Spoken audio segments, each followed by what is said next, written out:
দুজন আছে আমরা তো কোথায়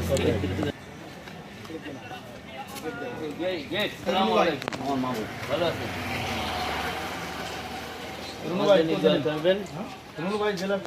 আমি খুলনা জেলার চমক দলের আহ্বায়ক আমি উপজেলা চেয়ারম্যান করবো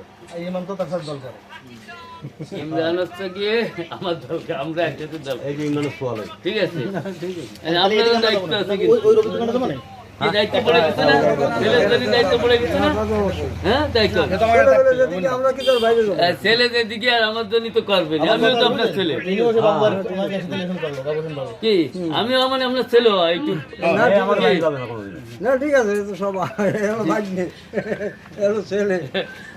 ভাই দায়িত্ব আপনার না ঠিক আছে মুরব্বী হিসেবে আমার পিতা হিসেবে দায়িত্ব আপনার দোয়া করি ইনশাআল্লাহ ভাই আমরা যেদিক থাকি সে আমাকে গার্জিয়ান বাইরে হিসেবে যাই। একটা দোকান করতে